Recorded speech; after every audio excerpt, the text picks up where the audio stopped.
Hello बच्चों, कैसे हैं आप? ठीक है।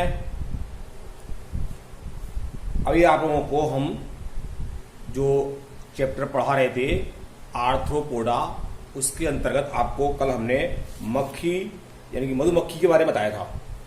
तो मधुमक्खी की जो वर्गीकरण था और मधुमक्खियों के क्या उनके बारे में होता परिचय, ठीक है, और मधुमक्खियों के शत्रु, मधुमक्खियों के रोग, मधुमक्खी की जातियां, कल आपको इसके बारे में बताया था।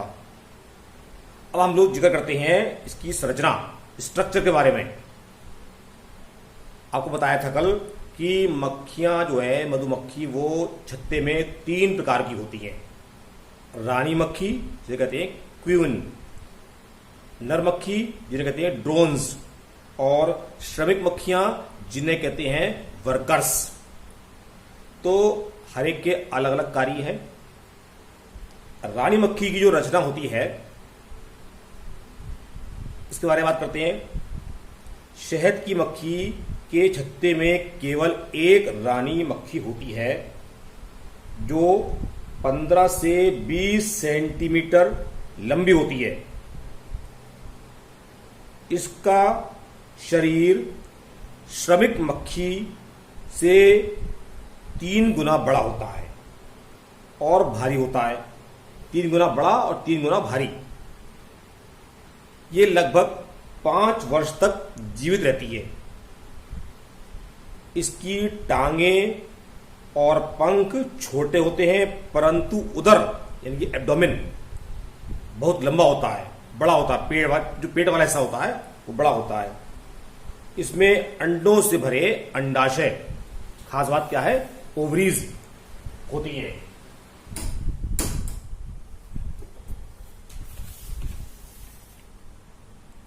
रानी मक्खी निषेचित अंडों से बनती है। ये बात ध्यान रखें। रानी मक्खी का जो विकास होता है, जो उत्पत्ति होती है, वो निषेचित यानी फर्टिलाइज्ड एग्स होती है। ये क्वेश्चन ध्यान रखें आप।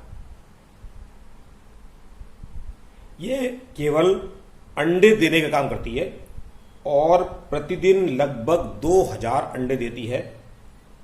एक रानी मक्खी अपने जीवन काल में लगभग 15 लाख अंडे दे सकती है। ठीक है, 15 लाख अंडे देती है जब इसके अंडे देने का टाइम शुरू होता है तब से। दूसरी है नर मक्खियां, ड्रोन्स। एक छत्ते में लगभग 100 नर मक्खियां हो सकती हैं, 100, जो 7 से 15 मिलीमीटर लंबी होती हैं। वो थी 15-20 सेंटीमीटर लंबी, और ये होती हैं 7 से 15 मिलीमीटर, mm। ठीक है। इनका उदर भाग चौड़ा होता है। पैर यानी कि पाद लंबे होते हैं। नेत्र बड़े होते हैं। इनमें लार, मोम ग्रंथियां और डंक नहीं होते हैं।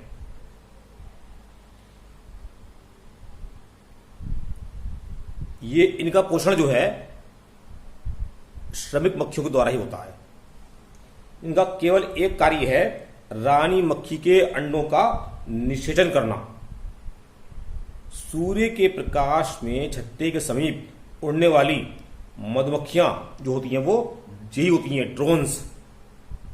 जनन काल के बाद श्रमिक मक्खियां इन्हें छत्तों से बाहर निकाल देती हैं और ये गर्मी से मर जाती हैं।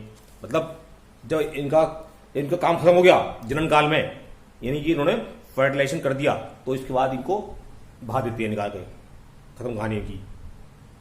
थर्ड जो है असली जो छत्ते की देखभाल करती हैं वो ये मक्खियां करती हैं, श्रमिक मक्खियां। छत्ते में इनकी संख्या लगभग कितनी होती है, 60,000, उससे भी अधिक हो सकती है। जिंदगी 60,000 भी होंगी, कम नहीं हो सकती है, ज्यादा नहीं हो सकती। छोटी होती हैं, 5 से 10 मिलीमीटर लंबी। पंख और मुख माउथ पार्ट्स मजबूत होते हैं। इनके मुख उपांग जो होते हैं वो फूलों का रस चूसने के लिए तथा टांगें परागकण इकट्ठा करने के लिए उपायोजित होती हैं, यानी कि दक्ष होती हैं, यानी कैपेबल होती हैं। पिछली टांगों पर एक एक पराग कंडी यानी कि एक टोकरी जैसी होती है, कहते हैं पॉलन बास्केट होती है। मैंडिबल्स पराग कणों व मोम की मुख द्वार से बाहर निकलने का कार्य करते हैं। जो मैंडिबल्स होते हैं, मैंडिबल्स मतलब मुखबांग होते हैं, ठीक है, जैसे अपने होते हैं जबड़े, ऐसे समझ लीजिए आप। मैंडिबल्स पराग कणों व मोम की मुख द्वार से बाहर निकालने का कार्य करते हैं। लेबियम भोजन को ग्रहण करता है। ये भी लेबियम क्या होता है? निचला होंठ। लेबियम भोजन को ग्रहण करने के लिए शुंड के रूप में, सूर्ण के रूप में कार्य करता है। मधुमक्खी के शरीर पर रोम जैसे शूक यानी कि ब्रिसल्स जैसे होते हैं, टूथब्रश पर होते हैं, उस टाइप के। दूसरे से पांचवें उदरखंड में अधर तल पर जेब नुमा मतलब क्या होती हैं? मोम ग्रंथियां होती हैं। श्रमिक मक्खियां कैसी होती हैं? बंध, स्टराइल, यानी कि इनमें जनन क्षमता नहीं होती है। ध्यान रखें बात। नर मक्खी केवल निषेचन करती है, मादा मक्खी अंडे देती है, और श्रमिक मक्खियां जो होती हैं वो और काम करती हैं लेकिन जन्म काम नहीं करती हैं। ये जो है ज्यादातर बंद मादा होती है, मादा फीमेल्स, ठीक है। अधिक कार्य और व्यस्त जीवन के कारण श्रमिक मक्खी का जीवन काल 2 से 4 माह होता है। आयु के साथ साथ श्रमिक मक्खियों के कार्य बदलते आते हैं। ये देखो, इस आधार पर श्रमिक मक्खियों को निम्न श्रेणियों में, यानी आप जो देख रहे हैं आगे लिखा हुआ ये लिखे हुए हैं, ये श्रेणियां इनकी में बांटा जा सकता है। पहली कौन सी लिखी है? अपमार्जक, स्कैवेंजर्स। क्या होता है स्कैवेंजर्स? सफाई कर्मचारी जिसे कहते हैं। जन्म के तुरंत बाद ही 3 दिन के अंदर श्रमिक मक्खी छत्ते के वेश में यानी कक्षों को साफ करना शुरू कर देती है, इसलिए इन्हें कहती है अपमार्जक। ये क्या है? सफाई कर्मी है। एक प्रकार से पैदा हुई और 3 दिन बाद ही घर की सफाई शुरू कर दी इन्हें। दूसरी लिखा है धाय मक्खियां, नर्स बीज। चौथे दिन से सभी श्रमिक मक्खियां शिशु मक्खियों को पराग शहद का भोजन करवाती हैं। 7वें दिन से सभी मक्खियों की मैक्सिलरी ग्रंथियों से रॉयल जेली, ये बहुत इंपॉर्टेंट चीज होती है रॉयल जेली, इसको ध्यान रखना भी, का स्राव होता है, जिसे ये लार्वा, प्यूपा और रानी मक्खी को खिलाती हैं। ध्यान रखें, रॉयल जेली को रानी मक्खी को खिलाया जाता है। 12वें दिन में 18वें दिन में मोम ग्रंथियों का श्रावण प्रारंभ हो जाता है। ये मोम पतले शल्क के रूप में स्रावित करती हैं और बीच के पादों द्वारा इनको खुरच कर मैंडिबल्स के बीच में लाती हैं, जहां पर लाल रस जमा होता है। इस मोम से नए चैम्बर्स का निर्माण होता है।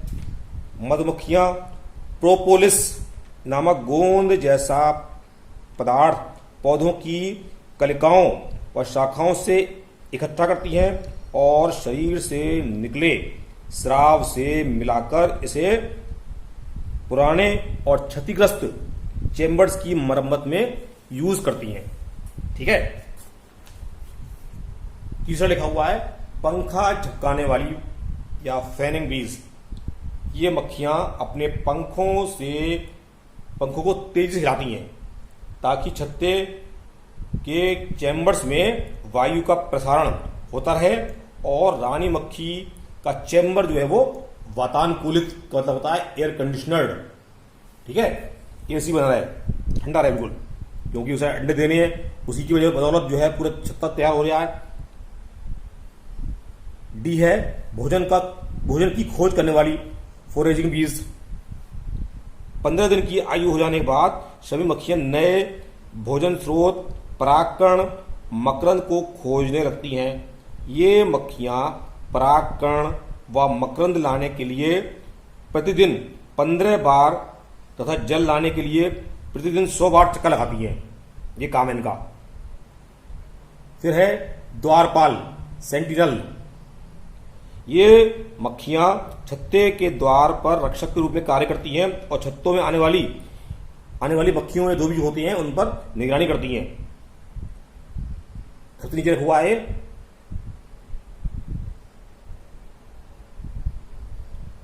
सैनिक मक्खियां। ये विदेशी मक्खियों, मतलब बाहर से जो आती हैं, विदेशी मक्खियों तथा अन्य शत्रुओं से अपनी छत्तों की रक्षा करती हैं। बाहर से लाए गए पुष्पों से मकरंद का परीक्षण भी करती हैं। ये मक्खियां दूसरे छत्तों से आई रानी या शमी मक्खियों को अंदर प्रवेश नहीं करने देती हैं, डंक मारकर उनकी हत्या कर देती हैं या घसीटकर बाहर फेंक देती हैं। तो बड़ी खतरनाक होती हैं ये, कमांडो की तरह लिखा हुआ है, सोल्जर माने कमांडो की तरह होती है ये। फिर इधर आई ऊपर अंगरक्षक मक्खियां, रेटिन्यू बीज ऑफ क्वीन। ये रानी मक्खी के दाएं बाएं घूमती है। लगभग 50 मक्खियां होती हैं जो रानी मक्खी को घेरे रहती हैं। ये मक्खी को नहलाती हैं, कंघा करती हैं, उसके चैम्बर से मलमूत्र हटाती हैं और उसको शाही जेली खिलाती हैं। मतलब उसकी बिल्कुल रानी महारानी की तरह, पटानी की तरह सेवा करती हैं। और लास्ट देख रहे हैं आप, निदेशक मंडल की मधुमक्खियां। ये 3-4 सबसे वृद्ध शव मक्खियां होती हैं जो अन्य सभी मक्खियों की कार्य प्रणाली का नियंत्रण करती है, यानी बोर्ड ऑफ डायरेक्टर हो ये। ठीक है,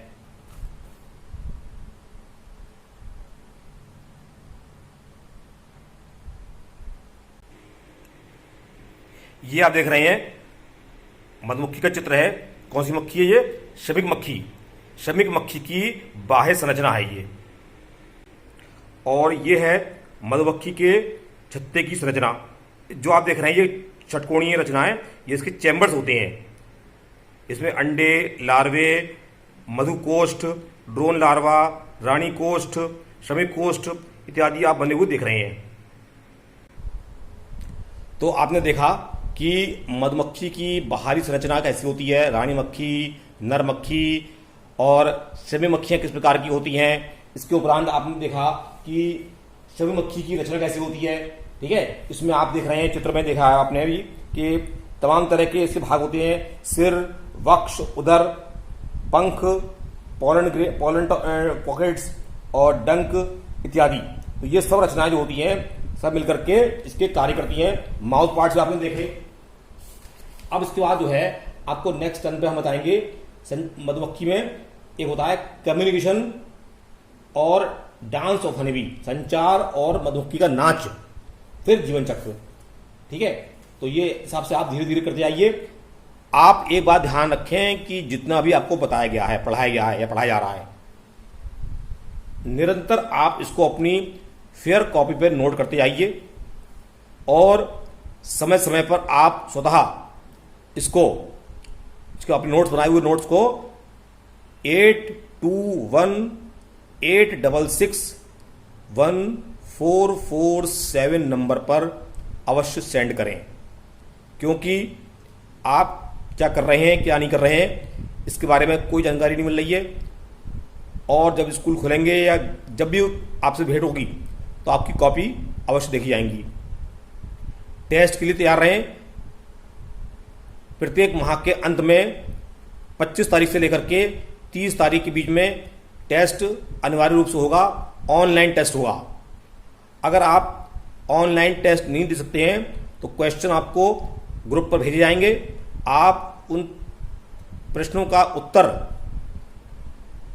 1 पेज या 2 पेज में लिख करके अपना नाम, क्लास, रोल नंबर और माता या पिता के साइन करा करके और मोबाइल नंबर लिख करके स्कूल के अंदर बनी ऑफिस के पास ड्रॉप बॉक्स या ड्रॉप पेटिका में डाल देंगे।